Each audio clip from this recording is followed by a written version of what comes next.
लोग अब कुछ आप लोगों के जो डाउट्स हैं वो सॉल्व करेंगे। तो जिस चैप्टर के डाउट हैं वो चैप्टर पहले आप रिवाइज़ करोगे, कम से कम वो लेक्चर जिसमें मैंने फार्मूलेस को एक्सप्लेन किया है। याद रखना, कम से कम वो लेक्चर ज़रूर करना है जिसमें मैंने फार्मूलेस को एक्सप्लेन किया है। और बेहतर है कि डाउट वाले लेक्चर तब करो जब आप मेरा जो रिवीजन और न्यूमेरिकल के लेक्चर करने के बाद उसके बाद डाउट वाला लेक्चर आप देखोगे तो वो ज़्यादा बेहतर होगा, तो आपको कनेक्टिविटी जल्दी मिलेगी। अब डायरेक्ट डाउट वाला लेक्चर देखोगे तो आधा अधूरा रहेगा, आपको उतना समझ में आएगा नहीं। तो रिवीजन वाला और प्लस न्यूमेरिकल्स के मैंने जो लेक्चर दिए हैं उसको करने के बाद आप डाउट्स वाला फटाफट कर लोगे, वो अपने आप हो भी जाएगा। ठीक है ना। तो क्योंकि ये लेक्चर मैंने काफ़ी डिटेल्स में करवाया हुआ है ऑलरेडी, तो मैं अब पूरा वर्किंग करके नहीं दिखाऊंगा, ज़रूरत भी नहीं है। तो फटाफट हम लोग क्या करें, गूगल से इसके सॉल्यूशन निकाल के मैं ऊपर से समझा दूंगा, आपको समझ में आ जाएगा, टाइम भी बच जाएगा और छोटी सी फिर वीडियो बन जाएगी। नहीं तो फिर पूरा सेटअप मुझे लगाना पड़ेगा। तो फ़िलहाल ज़रूरत नहीं, अगर मुझे लगेगा ज़रूरत है तो फिर मैं ज़रूर वर्किंग करके भी दिखा दूंगा, क्योंकि ऑलरेडी हम लोगों ने किया हुआ है। तो बस आपको हिंट की ज़रूरत है कि कैसे इसको, बस थोड़ा सा हिंट मैं दे दूंगा, आपको समझ में आ जाएगा। तो यहाँ पे एक क्वेश्चन है, क्वेश्चन नंबर 14। आई होप आपको ये क्वेश्चन दिखाई दे रहा है। अगर नहीं दिखाई दे रहा है तो मैं क्वेश्चन को बोल रहा हूँ, उसको लिख लेना। अगर दिखाई नहीं दे रहा है तो, अगर रीडेबल नहीं है तो। A block of mass 0.05 kg, 0.05 kg है, when place on a rough 15 degree incline plane, slide down without acceleration. 15 degree incline plane पे ब्लॉक को रख रहे हैं, वो नीचे तो जा रहा है लेकिन एक्सेलरेशन नहीं है, एक्सेलरेशन के साथ नहीं। So the inclination is then increase to 30 डिग्री। What would be the acceleration of the block. ठीक है, मैंने क्वेश्चन पूरा पढ़ लिया है। तो ये क्या कह रहा है क्वेश्चन देखो, पहले है ना 15 डिग्री था ये प्लेन और बॉक्स रखा था, बॉक्स नीचे जा रहा था लेकिन एक्सेलरेशन से के साथ नहीं। ग्रेविटी में इतनी ताकत नहीं थी, ग्रेविटी में इतनी ताकत नहीं थी कि वो एक्सेलरेशन के साथ ब्लॉक को खींचे। क्यों सर, ग्रेविटी क्यों नहीं खींच पा रही है? सर ग्रेविटी क्यों नहीं खींच पा रही? क्योंकि ये रफ प्लेन है, पलट के जितना नीचे ग्रेविटी खींच रही होगी, ग्रेविटी मतलब एक्सेलरेशन, ग्रेविटी मतलब एक्सेलरेशन है ना, एम अपॉन एस स्क्वायर। लेकिन एक्सेलरेशन तो लग नहीं रहा है अगर 15 डिग्री है तो। इसका मतलब ग्रेविटी यहाँ काम नहीं कर रही है। क्यों ग्रेविटी काम नहीं कर रही? क्योंकि ग्रेविटी को कोई बैलेंस कर रहा है। कौन बैलेंस कर रहा है? इसके अगेंस्ट एक फ्रिक्शन फोर्स बैलेंस कर रहा है। ठीक है ना। किसको बैलेंस कर रहा है? ग्रेविटी के एक्सेलरेशन को। ग्रेविटी की वजह से जो एक्सेलरेशन, जो फोर्स था, वो फ्रिक्शन फोर्स उसको बैलेंस किए हुए नीचे तो जा रहा है लेकिन एक्सेलरेशन से नीचे नहीं जा पा रहा है। मतलब friction force is equal to gravity का, जो ग्रेविटी की वजह से जो फोर्स लग रहा है नीचे, वो बराबर हो रहा है। लेकिन जब हम लोगों ने इसको 30 डिग्री और वर्टिकल कर दिया, 30 डिग्री कर दिया, तो ये एक्सेलरेशन के साथ में नीचे जाने लगा। आपकी बार ग्रेविटी जीत गई। ठीक है, तो एक्सेलरेशन के साथ नीचे जाने लगा, तो आपको वही एक्सेलरेशन पता करना है कि इस एक्सेलरेशन से जा रहा है। समझ गए? ये हमारा क्वेश्चन था। अब इसका हम लोग फटाफट सॉल्यूशन देखेंगे। बस थोड़ा सा मैंने कहा हिंट देने की ज़रूरत है, इसलिए मैं ऐसा कर रहा हूँ, क्योंकि जिससे कि थोड़ा सा जल्दी हो जाए। ठीक है ना, मुझे सेटअप नहीं तो लगाना पड़ जाएगा और फिलहाल ज़रूरत नहीं है। तो बस यही बताया गया है कि ग्रेविटी का जो फोर्स है वो कितना है। ग्रेविटी का फोर्स जो होता है, ग्रेविटी की वजह से जो फोर्स लगता है वो एम जी साइन थीटा होता है। भाई ग्रेविटी की वजह से जो फोर्स होता है एम जी साइन थीटा, एम जी होता है ना, साइन थीटा क्यों? भाई ग्रेविटी कंपोनेंट नहीं निकालोगे, ग्रेविटी के कंपोनेंट निकालोगे। ठीक है ना, क्योंकि इंक्लाइंड है ना, ग्रेविटी कंपोनेंट निकालोगे। अरे भाई कंपोनेंट निकालना अब प्लीज़।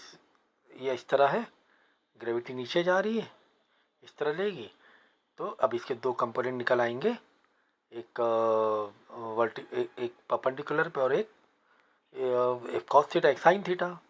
ठीक है ना, ये दो कंपोनेंट निकाल लेना, तो साइन थीटा वाला आप ले लेना ग्रेविटी का। बहुत समझाना पड़ता है भैया, इसी ये है। ठीक है ना, ये पॉइंट है, पॉइंट डायग्राम बना दो। ये आपका ग्रेविटी है। ठीक है, और ये आपका इस तरीके से यहाँ पे दो कंपोनेंट बनेंगे, एक ये और एक इधर। ठीक है, एंगल कहाँ बन रहा है, इधर बन रहा है ना एंगल, ये एंगल बन रहा है। तो ये वाला हो गया साइन थीटा, और जहाँ पे एंगल बनता है वो बनता है कॉस थीटा।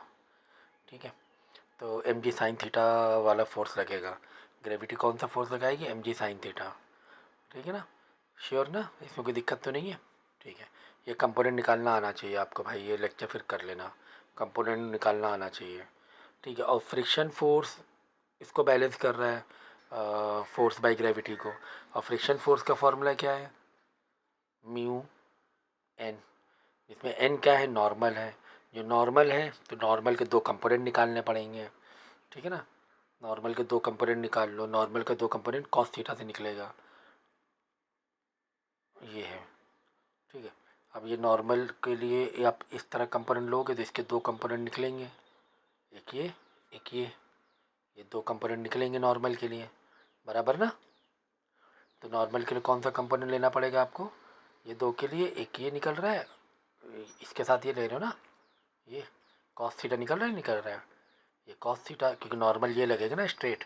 तो कौन सा कंपोनेंट लेना पड़ेगा, कॉस थीटा, जिसके साथ एंगल अटैच होता है कॉस थीटा होता है ना।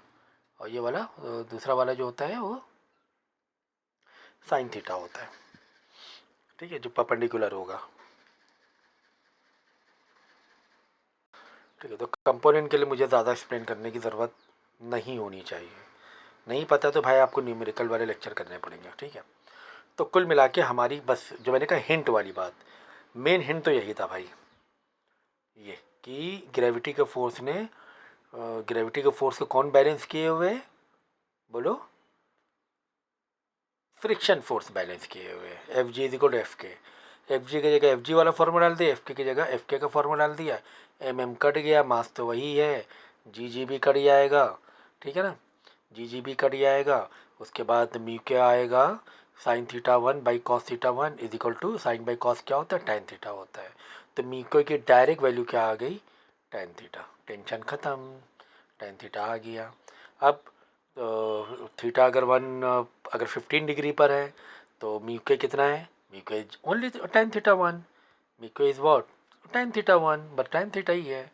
तो म्यू की वैल्यू डायरेक्ट 15 डिग्री निकाल लेना कैलकुलेटर से, क्योंकि आपको कैलकुलेटर अलाउड है। तो 0.0 अप्रॉक्स 0.267 आप ले लेना। अब तो ये तो हो गई जब 15 डिग्री में म्यू की वैल्यू ये थी, जब 15 डिग्री था। अब हमने क्या कर दिया, अब हमने 30 डिग्री कर दिया। अब दोनों बराबर नहीं हुए, अब दोनों बराबर नहीं रहे, अब एफ नेट निकालना पड़ेगा, क्योंकि अब कौन ज़्यादा बड़ा हो गया, अब बड़ा हो गया कौन सा, ग्रेविटी वाला फोर्स ज़्यादा बड़ा हो गया। अब इसमें किसका रोल आ गया, एक्सीलरेशन वाले फोर्स का रोल आ गया। तो एक्सीलरेशन का फोर्स का फॉर्मूला क्या, एम ए। भाई देखो बात समझो ज़रा सा, सिंपल से, जैसे एक बॉक्स है, ठीक है, तुम इधर धक्का दे रहे हो और कोई दूसरा ए इधर धक्का दे पुश कर रहा है, बी इधर पुश कर रहा है। तुम इधर 30 न्यूटन से पुश कर रहे हो, बी इधर 20 न्यूटन से पुश कर रहा है। ये बॉक्स किधर मूव करेगा, डेफिनेटली जहाँ पे फोर्स ज़्यादा है इधर मूव करने लगेगा, क्योंकि 30 न्यूटन का डायरेक्शन राइटवर्ड ज़्यादा है। तो इधर जो जो मोशन करने लगेगा उधर वो जाने लगेगा। तो किस एक्सीलरेशन किस वजह से जाने लगेगा, 10 न्यूटन की वजह से। जो एक्सीलरेशन आएगा उसकी वजह से जाने लगेगा, किसकी वजह से, 10। मतलब अगर इसका एक्सीलरेशन निकालना होगा सीधा से क्या निकालेंगे हम लोग, एफ नेट, सीधा से एफ नेट क्या आ गया, 10 न्यूटन आ गया, 10 न्यूटन, क्योंकि यहाँ मालूम पड़ रहा है 30 माइनस 20 10 न्यूटन। अब अगर एक्सीलरेशन निकालना है, M into A is equal to 10 newton, और एम को उधर जाके डिवाइड कर दोगे, एक्सीलरेशन निकल आएगा, बराबर ना, कि 10 न्यूटन की वजह से कितना एक्सीलरेशन हो रहा है। क्योंकि यहाँ पर अगर बॉक्स राइट साइड मूव हो रहा है तो कितने फोर्स से मूव हो रहा है, 10 न्यूटन से, क्योंकि 20 30 में से 20 कैंसिल हो रहा है। 10 न्यूटन की वजह से कितना एक्सीलरेशन हुआ, F net is equal to 10 newton, मालूम पड़ गया ना। एफ न्यूटन, भाई एफ नेट कैसे निकालोगे, ऐसे लगेंगे ना, F net is equal to F force by A minus force by B. Force by A 30 था और बी था 20 न्यूटन, तो 10 न्यूटन हो गया था, बराबर ना। तो इस तरीके से सेम चीज़ यहाँ पर भी दिया गया है कि एक्सेलरेशन नीचे हो रहा था, मतलब का एफ एक्स्ट्रा फोर्स लगा, एक्स्ट्रा फोर्स लगा। एक्स्ट्रा फोर्स किसने लगाया? एक्स्ट्रा फोर्स कि वो नीचे गिरने लगा एक एक्सेलरेशन के साथ में, वो लगा दिया किसने? ग्रेविटी की वजह से। अब की बार फ्रिक्शन फोर्स कम था, पहले बराबर था, तो m ji sine theta is equal to मतलब force by gravity is equal to force by friction हो रहा था, बराबर हो रहा था पिछले वाले ऊपर वाले में। लेकिन अब की बार एफ नेट एक्स्ट्रा निकल रहा है, अब की बार एक्सेलरेशन हो रहा है, ठीक है। तो F net is equal to M ji sine theta minus M G cos theta करेंगे, और एफ नेट की जगह एम इंटू ए लिख देंगे, क्योंकि एफ जो नेट है वो क्या नेट है, वो फोर्स कहाँ पे इस्तेमाल हो रहा है? वो एक्सीलरेशन में इस्तेमाल हो रहा है, बराबर ना। वो किस में हो रहा है? एक्सीलरेशन में इस्तेमाल हो रहा है। तो एफ नेट की जगह एम ए लिख देंगे, और वो जो एक्सीलरेशन जो मिल रहा है किसकी वजह से मिल रहा है? वो हमारा ग्रेविटी की वजह से मिल रहा है। ग्रेविटी वाला बड़ा है, ये वाला छोटा है, कॉमन सेंस। अब बाद में एम तीनों से कट जाएंगे, एम इधर से एम कॉमन निकालोगे, ये एम गया, एम कॉमन निकाल के बाहर चला है, बच्चे क्या? ए इज इक्वल टू जी भी दोनों से कॉमन बाहर निकाल लेना। सर जी क्यों नहीं रिड्यूस होगा? भाई जी यहाँ है कहाँ? जी यहाँ और यहाँ है ना, इधर नहीं ना एक्चुअली। ये सब क्या बच्चों वाली चीज़ें समझानी पड़ेंगी क्या मुझे? A is equal to g common निकाला तो क्या हो जाएगा? Sine theta. अब देखो थीटा 2 आ रहा है, क्योंकि 30 डिग्री वाली बात हो गई ना, पहले 15 डिग्री था, अब 30 डिग्री हो गया है।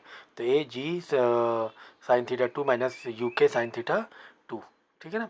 अब बाकी वैल्यूज़ को डाल दो, sine theta 2 30 degree, cos theta 2 30 degree, you के कितना है? यू के तो हम लोग निकाल चुके थे ना ऊपर, यू के है नहीं, यू के अभी तुम्हारा नया निकालना पड़ेगा ना। यू के कॉस थीटा 2, क्योंकि कॉस थीटा, हाँ यू के इंटू कॉस थीटा 2, यू के की वैल्यू 15 डिग्री आ गई थी, दैट इज़ 0.269, और कॉस थीटा 2 कितना है? 30 डिग्री है, कॉस थीटा 2 30 डिग्री है। अब यहाँ पे कंफ्यूज मत होना, यहाँ पे इसलिए कंफ्यूज मत होना। अब आप बोलोगे सर यहाँ पर तो यू के अलग होना चाहिए, ठीक है, तो वो यू के अलग ही आ रहा है। भाई अगर ओवरऑल कॉस थीटा से तुम मल्टीप्लाई करोगे 30 डिग्री, तो यू के वैसे भी अलग ही होने वाला है, ठीक है ना, क्योंकि यू के यहाँ पे हम लोग निकाल चुके हैं। ये देखो ना, यू के निकला है ना, म्यू की वैल्यू निकाल चुके हैं ऑलरेडी। म्यू की वैल्यू 10-15 डिग्री आ रही है, तो यहाँ पर म्यू दिखेगा तुम्हें, आप वो 10-15 डिग्री की वैल्यू डाल दोगे, और इंटू कॉस थीटा क्यों? भाई फार्मूला मांग रहा है, फार्मूला देख लो पूरा, ठीक है ना। तो बस वैल्यू को सब्स्टिट्यूट करके एक्सप्रेशन निकाल लेना, यही आपका आंसर हो गया, ठीक है। अगर नहीं समझ रहा है तो भाई आपको लेक्चर दोबारा करने पड़ेंगे फिर, क्योंकि बहुत इजी, बहुत ही सिंपल सा क्वेश्चन था ये। इसमें बस मेन तुम्हारा ये इक्वेशन ही फ्रेम करना था। एक ये इक्वेशन, हर एक का अपना एक होता है ना इक्वेशन का, एक हर्डल पॉइंट होता है, तो ये इक्वेशन तुम्हें सेटअप करना था। F net is equal to force by gravity, force by friction. Force by gravity पहले इसलिए लिखा क्योंकि फोर्स बाई ग्रेविटी ज़्यादा है, फोर्स बाई फ्रिक्शन कम है। अब वो जो एफ एक्स्ट्रा एफ आया है वो किस में कन्वर्ट हो रहा है? वो एक्सीलरेशन में कन्वर्ट हुआ जा रहा है, जो एक्स्ट्रा एफ मिला है हमें इन दो ग्रेविटी की वजह से। बस एम ए गार is equal to sine setup करें। अब यूके की वैल्यू कैसे निकालना? तो पिछली बार वाली सेटअप की, पिछली बार जो दोनों बराबर थे, यहाँ से यूके की वैल्यू निकालना तुम्हें, ठीक है ना। ये दो मेन पॉइंट थे, बाकी तो सिंपल था। ओके,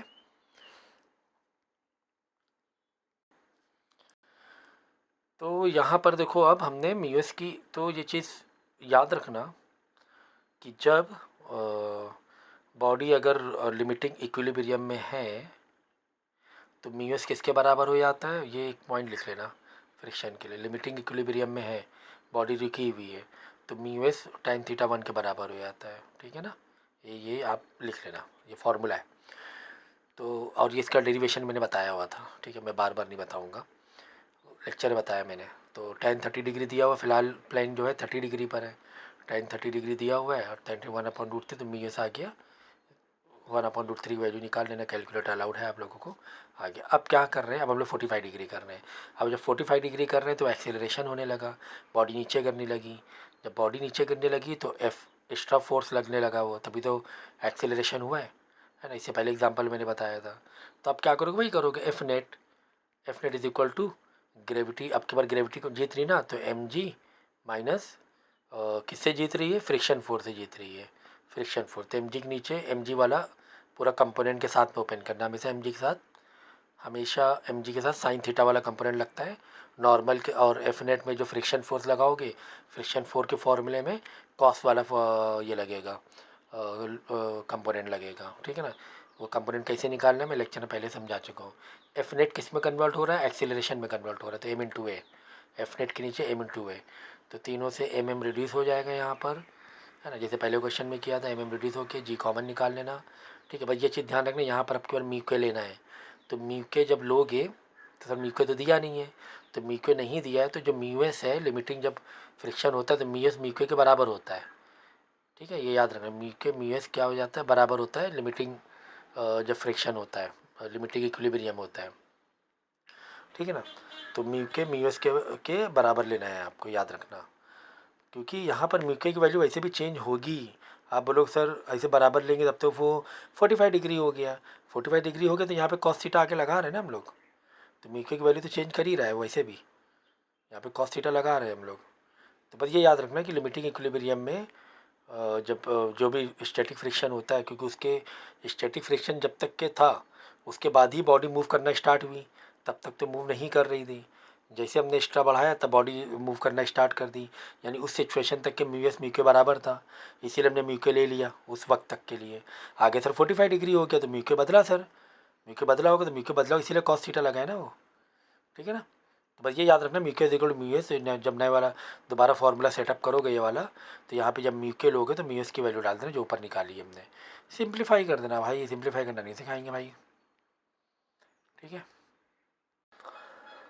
तुमको क्वेश्चन दिया हुआ है question number 14, find the acceleration of the 600 gram kilogram बदल लेना a block and tension the string connected between 100 gram and 200 gram. हमें एक्सीलरेशन पता करना है, जो 600 ग्राम वाला लटक रहा है ना, वो उस पर एक्सीलरेशन कितना लग रहा है, और और जो स्ट्रिंग है जो 200 ग्राम और 100 ग्राम के बीच में जो स्ट्रिंग बंधी हुई है उस पर टेंशन हमें पता करना है। Wedge remains stationary and incline surface is smooth, तो इंक्लाइन जो सरफेस है जो 30 डिग्री वाला इंक्लाइन दिया हुआ है वो स्मूथ है, मतलब ये विदाउट फ्रिक्शन वाला, फ्रिक्शन फोर्स वाला नहीं है, ये विदाउट फ्रिक्शन पर है।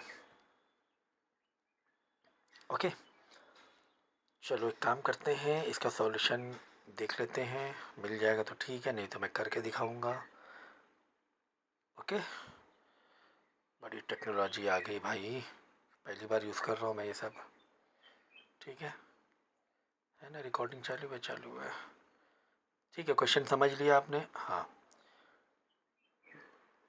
और क्वेश्चन बुक से निकाल लेना, ये नहीं है तो लिख लेना, क्योंकि जब मैं सॉल्यूशन दिखाऊंगा तो क्वेश्चन आपके सामने होना चाहिए। ओके, सो क्वेश्चन यहीं पे एक्सप्लेनेशन दिया हुआ है, acceleration of 600 gram block and tension in the string निकालनी हमें।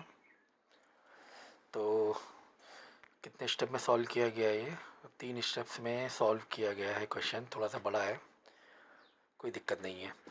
हमने पहले क्या किया है, फटाफट इस जितने भी तुम्हारे डायमेंशंस हैं जो कि एसआई यूनिट में नहीं है तो उसको एसआई यूनिट में बदल लिया हमने। ओके, फटाफट फटाफट, ग्रेविटी तो पता ही है हमें, दिया हुआ है 10। ठीक है, तो ये पहले स्टेप में तो सिर्फ कन्वर्ज़न किया है। अब देखो 100 ग्राम ब्लॉक वाला देखो काम, 100 ब्लॉक कहाँ है देख लो भाई, यहाँ पर 100 ग्राम है जो इधर डाउन में लटका हुआ है नीचे। So for the 100 gram block that is M1, उसके M1 लिया on the incline, the forces acting on M1 are tension T1 upward along the incline and the component of gravity m1 g sin 30 degree downward along the incline। देखो यहाँ पर जो 100 ग्राम नीचे जा रहा है भाई, जितना ग्रेविटी नीचे खींच रही होगी उसे, उतना ही इसको उस पर टेंशन लग रहा होगा उस स्ट्रिंग पर, अगर स्ट्रिंग पे टेंशन निकालें, बराबर ना। तो अब जो ग्रेविटी खींच रही, क्योंकि हमारा ये जो है वो इंक्लाइन पर है, तो हम लोग ग्रेविटी का साइन थीटा वाला कंपोनेंट लेंगे, याद रखना, बराबर ना। तो बस वही दोनों का आपस में इक्वेट किया गया है। क्या इक्वेट किया गया है कि जो T1 है, T1 में से हमने माइनस कर दिया mg साइन थीटा 30 डिग्री को is equal to m into ए। देखो भाई, यहाँ पे मैं रफ डायग्राम बनाता हूँ। ये था तुम्हारा 100 ग्राम, फिर ऐसे था, फिर ऐसे ये 600 ग्राम। ठीक है। फ़िलहाल ये वाला नीचे की तरफ डाउनवर्ड जा रहा है। इसका मतलब यहाँ पे एक्सेलरेशन हो रहा है। इधर का फोर्स ज़्यादा है और इधर का फोर्स और ये जो एम जी साइन थीटा पे कम है, और T1 वाला ज़्यादा है। T1 वाला टेंशन, T1 जो है यहाँ जो स्ट्रिंग बंधी है इस पर ज़्यादा फोर्स लग रहा है। तभी ये 600 ग्राम वाला नीचे, क्योंकि 600 ग्राम है, कॉमन सेंस ये नीचे जाएगा, इसीलिए नीचे जा रहा है, और 100 ग्राम वाला ऊपर उठ रहा होगा। ठीक है ना। यानी T1 ज़्यादा है, और इस पर जो ग्रेविटी की वजह से ये जो नीचे वाला फोर्स है वो कम है, इसीलिए में T1 बड़ा फोर्स है, तो T1 में से ये वाला एम जी माइनस कर देंगे। यही तो हम लोग कॉन्सेप्ट लगाते हैं, बराबर ना, है ना। ये आपका M1 जो 100 ग्राम वाला M1G, अब साइन 30 डिग्री ले लेना कंपोनेंट। ये कम है, कौन सा ज़्यादा है, ये T1 ज़्यादा है। तो इन दोनों का जो डिफरेंस रहेगा वही क्या होगा, नेट फोर्स होगा, दैट इज़ MA। उन दोनों का डिफरेंस, तो भाई दो फोर्स का जो डिफरेंस होता है नेट फोर्स, अगर तीसरा वाला जो फोर्स बच रहा है, जो दो फोर्स का डिफरेंस बच रहा है, वो एक्सेलरेशन में कन्वर्ट हो रहा है, तो MA इज इक्वल टू, जैसे अभी फ्रिक्शन वाले में लगाया था वैसे सेम, तो ये लगा दिया T1 में से ग्रेविटी वाला छोटा है, तो ग्रेविटी वाला माइनस कर दें क्या, उसकी जो एक्स्ट्रा फोर्स T1 का जो एक्स्ट्रा फोर्स किसके लिए काम आ रहा है, वो M × A में काम आ रहा है, मतलब फिर उसकी वजह से एक्सेलरेशन हो रहा है एक्स्ट्रा फोर्स की वजह से। वैल्यू को सब्सिट्यूट करके सिंप्लीफाई कर लेना, सिंप्लीफाई करके एक इक्वेशन यहाँ पे होल्ड हो जाएगी, उसको होल्ड कर लेना, क्योंकि तुम्हारे पास एक्सेलरेशन भी नहीं है, T1 भी नहीं है। अब आ जाओ 200 ग्राम वाले ब्लॉक में, 200 ग्राम ब्लॉक दिखा दें। 200 ग्राम यहाँ पर रखा, ये बीच में लगा हुआ है ये, ठीक है ना। अब जब ये बीच में लगा हुआ है तो ये भी एक्चुअली ऊपर की तरफ जा रहा है, क्योंकि 600 ग्राम इसको भी खींच रहा है, ये ऊपर की तरफ जा रहा है। ठीक है। अब इसमें अब फ्रिक्शन वाला नहीं है, ये तो टेंशन ख़त्म हो गई, वरना ये फ्रिक्शन के फोर्स को के अगेंस्ट जा रहा होता है ना, तो फ्रिक्शन फोर्स को माइनस करना पड़ता, और उसको फिर उधर वाला ये जो एम ए है ना, M A is equal to, फिर उधर से उसको नेट फोर्स हमें निकालना पड़ता। तो देखो कॉन्सेप्ट क्लियर, तो फटाफट तुम्हें बस इतना हिंट ही समझ में आ जाना चाहिए था। अब देखो यहाँ पर T2 कितनी ज़बरदस्त इक्वेशन की गई है, T2 T1 minus M2G sine theta is equal to M2A, बराबर। M2 हमने किसको लिया पता है ना, हमने M2 लिया है, M1 लिया 100 ग्राम को, M2 200 ग्राम को लिया हुआ है, ठीक है ना, और M3 600 ग्राम को लिया हुआ है, बराबर।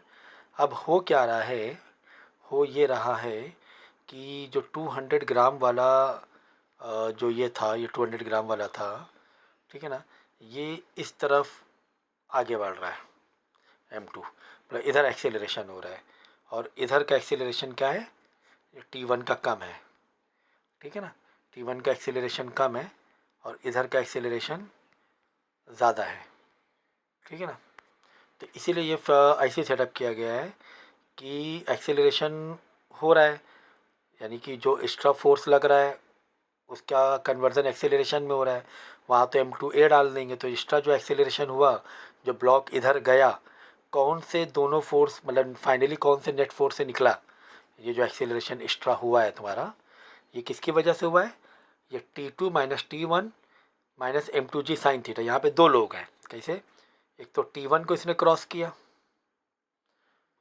फिर T2 को क्रॉस किया, सबसे बड़ा क्या है, T2 है, ये देखो,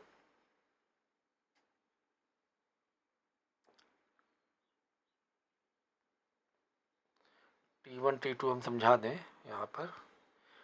T1 be the tension between M1 and M2, और T2 भी tension between M2 and M3, ठीक है ना। तो ब्लॉक सामने रख लेना, और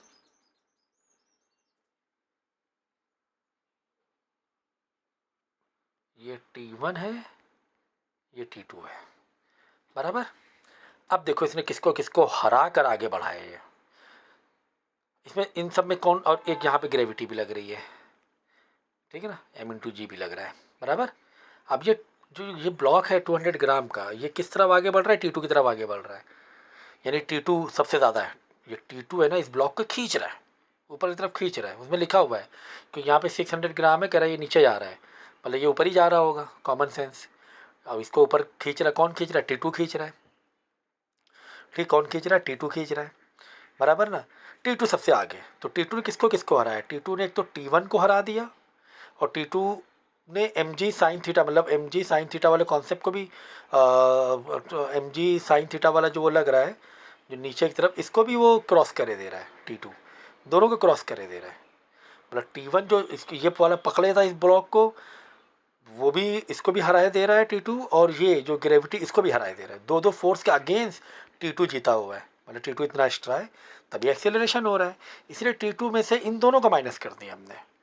ये देखो, T2 में से T1 को माइनस किया, T2 में से जो नीचे जो ग्रेविटी लग रही थी M2 से, उसको भी माइनस कर दिया, और एक्स्ट्रा एक्सेलरेशन निकल गया, जो एक्स्ट्रा फोर्स निकला वो एक्सेलरेशन में कन्वर्ट हो गया M2A में। बस वैल्यू को सब्स्टिट्यूट करो, सब्स्टिट्यूट करने के बाद एक इक्वेशन ये बन जाएगी, एक इक्वेशन ये बनी, और एक वाली इक्वेशन बनी, ये एक इक्वेशन बनी। ठीक है, दो इक्वेशन हमारे पास बन गई। ठीक है ना, तो T2 minus T1 minus 1 is equal to 0.2a, और एक आ रहा है 0.1a। अगर रिड्यूस करोगे भी तो ए तो जला जाएगा। ठीक है, और T1 भी जाएगा क्या, अभी नहीं जाएगा T1, क्योंकि जब तुम इसको मल्टीप्लाई करोगे, क्योंकि 0.1a और 0.2a है, तो इसको मल्टीप्लाई करना पड़ेगा 0.2 से। जब इसको 0.2 से मल्टीप्लाई करो, T1 बदल जाएगा, तो सिर्फ ए कैंसिल होगा, और T1 T2 रह जाएंगे फिर भी, क्योंकि समझिए ना, लीनियर इक्वेशन में अगर ए को रिड्यूस करना है तुम्हें, अगर T1 को रिड्यूस करो, T1 को रिड्यूस करो, T1 को रिड्यूस करोगे T2 रह जाएगा, और 0.2a और 0.1a का कैलकुलेशन रह जाएगा, क्योंकि इधर T1 क्या है प्लस में, और इधर T1 माइनस में, आपस में रिड्यूस हो जाएंगे एक दूसरे को। ठीक है, तो दो वो बचेंगे, ये T2 बचेगा और ए बचेगा। ऐसे भी कर सकते हो बाद में, 600 ग्राम वाली उससे आप ये ब्लॉक से आप ये कर सकते हो बाद में, और इक्वेशन जो निकलेगी बाद में वहाँ T2 और ए की जो निकलेगी वो वहाँ से आप सिंप्लीफाई कर लोगे आराम से। देखो कैसे, अब देखो 600 वाला ब्लॉक बना दे डायग्राम, ये था 200 ग्राम 600 ग्राम, ये नीचे जा रहा है, नीचे जा रहा है। अब की बार कौन जीत, अब तो ग्रेविटी जीत गई है ना, M3G, इसको M3 लिया है, M3 कौन हार गया, ये T2 हार गया है ना, तो M3G माइनस T2, ये देखो है ना, इज इक्वल टू, नीचे एक्सीलरेशन है, एक्सीलरेशन जो एक्स्ट्रा फोर्स आ रहा है एक्सीलरेशन में कन्वर्ट हो रहा है M3 है बराबर ना। बस वैल्यू सब्स्टिट्यूट किया, एक इक्वेशन ये आ गई, ये आ गई इक्वेशन। अब यहाँ से क्या क्या बच रहा था, यहाँ पे ओनली T2 बच रहा था, T1 कैंसिल हो रहा था, और ज़ीरो और एक्सीलरेशन बच रहा था जो भी कैलकुलेशन है। यहाँ पर भी T2 और एक्सीलरेशन है ना। अब इन दोनों का आपस में लीनियर इक्वेशन मार लेना, सब्स्टिट्यूशन या एलिमिनेशन कर लेना। अरे भाई बड़ा समझाना पड़ता है, बहुत समझाना पड़ता है। देखो मैं यहाँ पे इसके नीचे लिख रहा हूँ ये वाली इक्वेशन, सेकेंड वाली, minus T1 minus 1 is equal to 0.2a। ठीक है ना, इक्वल टू है। देखो T1 गया प्लस माइनस, बच्चा T2, ये माइनस का 0.5, और बाई एडिंग करना है, माइनस का 1 तो जीरो, माइनस के 0.5 माइनस का 1 तो माइनस का ही 1.5 आ गया, इज इक्वल टू 0.1 माइनस 0.2 है, क्योंकि यहाँ पे नहीं 0.1 प्लस 0.2 है, क्योंकि बाई एडिंग कर रहे हैं, तो 0.1 प्लस 0.2 तो 0.3 है। ठीक है ना, 0.3, तो क्या आ गया, अब यहाँ पे फाइनल लिख रहा हूँ मैं, T2 क्या आया था, T2 minus 1.5 is equal to 0.3 ये आया था। और तीसरी जो इक्वेशन निकल रही थी उसका क्या आया था, ये आया था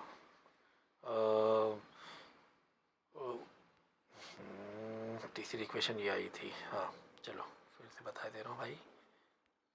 हाँ पहले दूसरी, इन दोनों का पहले 1 और 2 को जब तुम एलिमिनेट करोगे तो हमारा निकल रहा था T2 -1.5 इज इक्वल टू 0.3। ये निकल रहा था जब 1 और 2 को हमने सिंप्लीफाई किया, एलिमिनेट। और जो तीसरी इक्वेशन अब इसके नीचे लिख दो, जो तीसरी इक्वेशन आई थी 6 - T2 इज इक्वल टू 0.6 ए। देखो प्लस का T2 माइनस की T2 पहले से ही प्लस माइनस में बाय एडिंग कर देना, कट गया। -1.5 प्लस का 6 तो प्लस का ही 4.5 आ जाएगा, is equal to 0.3 A plus 0.6 A है। ये मैं उधर लिखा नहीं है, ए है तो 0.9 ए आ जाएगा। ठीक है, फिर यहाँ पे लाके डिवाइड करा देना और ए की वैल्यू निकाल लेना। ए की वैल्यू निकल जाएगी, फिर 1 बाई 1 एक एक इक्वेशन डालते जाना, तो T1 T2 सब निकल जाएगा, हो जाएगा फटाफट काम तुम्हारा। ठीक है, चलो इजी था। मतलब वो ब्लॉक वाइज देखो कौन जीत रहा है कौन हार रहा है वो कॉन्सेप्ट लगाना, वो ठीक है। टेंशन से पकड़ना, ये टी है, यहाँ एक्सेलरेशन कौन जीता, टी जीता है तो टी माइनस नीचे एम जी हारा है तो एम जी को माइनस एम जी कर दो। साइन थीटा वाला अगर लग रहा है तो साइन थीटा भी लगा दो, इज इक्वल टू कौन जी मतलब उसकी वजह से क्या आया, एक्सेलरेशन हुआ तो M1 है, M2 है, M3 है, इस तरह करते जाना। ओके,